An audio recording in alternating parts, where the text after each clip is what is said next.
Welcome to another tutorial on MATLAB. In this tutorial series, we are looking into the concept related to electric vehicles and hybrid electric vehicles. In the current scenario, we are looking into the charging process and how different components are built around the charging process so that we will get a clear idea on how these things works. Along with that, we will also make the models related to the components that we are discussing in this particular video series. So let's get started with a new concept related to pre-charging circuit. So what is basically a pre-charging circuit?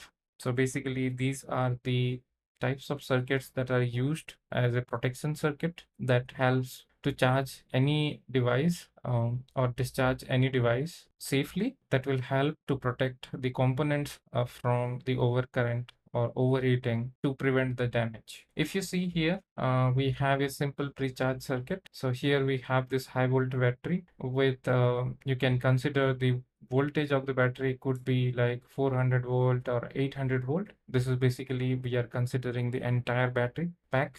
And here we have a negative contactor.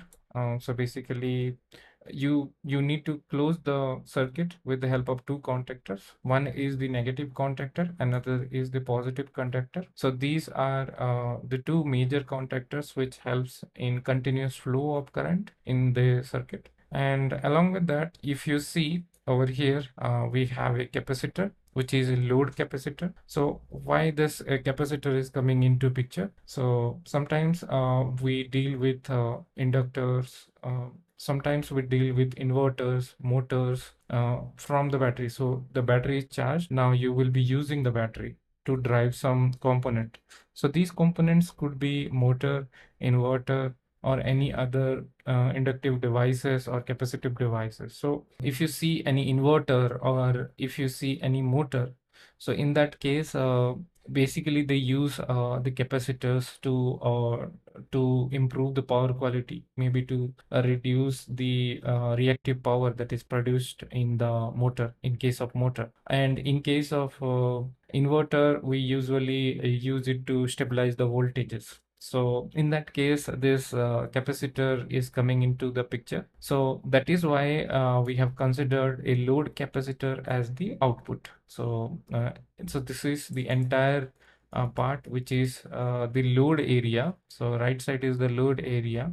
And we have considered one capacitor for this purpose. And along with that, if you see any load, they will have some resistance component. So they will have some high value of resistance through which we are flowing our current from the battery. Next is the inductive load. So here what you can see, like if you drive any motor, right, or if you drive any inverter or rectifier, in that case, maybe in case of a motor, you see the entire components is built of multiple coils around the rotor or the stator. So those are basically inductors. So that is why we have considered the load could be possibly inductive load also. So basically what is done over here, we have considered all type of load, and capacitance we have connected in parallel because that is the usual configuration. They are not connected in series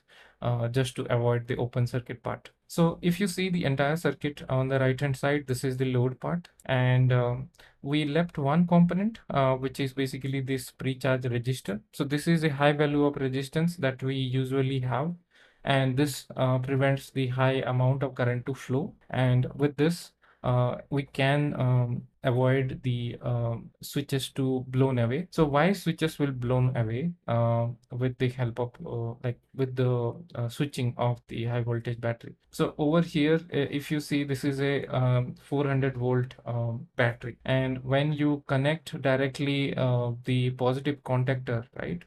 So in that case, there is no resistance that is opposing this high voltage current, high voltage to connected to a capacitor. So basically in this case, when you connect the capacitor initially, right, so it will have a 0 volt voltage. So because of this voltage difference, you get basically a very high amount of current, and that high amount of current could be possibly damage this contactor. So once this contactor got damaged, like basically because of the high current, and through that high current we are generating heat, right? And that heat is melting down this contactor. Once this is closed, we cannot detach the load from the battery, or from the battery to the load, right? So because of this, we will be continuously discharging, and we cannot operate the battery in a proper way. And as you know, this is a very high voltage battery, and this has a good current capability as well. So because of this, the device may get damaged, and they will get unintended current supply. So because of that, there could be good possibility that the entire device get completely damaged, which is basically costly. So in this case, we do use a pre-charge contactor. And because of this pre-charge contactor, we will be able to protect the circuit. So how we will be protecting the circuit, the entire process, that we will see now one by one. So this is the stage one of the entire process. So here no contactor is closed, and we will start implementing the pre-charge system one by one in stages, and we will see like how things are happening here. So as the contactors are open, there is no current flowing through any of the components.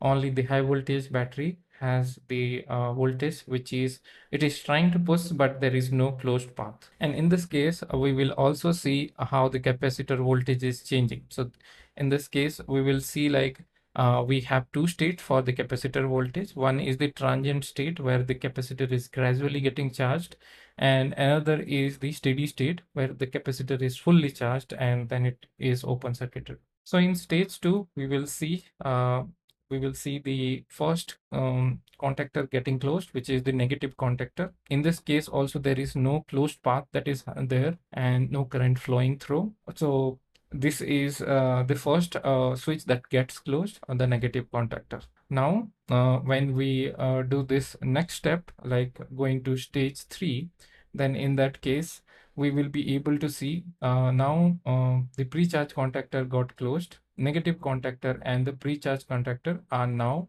closed in this scenario. So you can see the sign over here. So this is representing the energy. So when you energize these contactor with like basically the contactors will have some coils.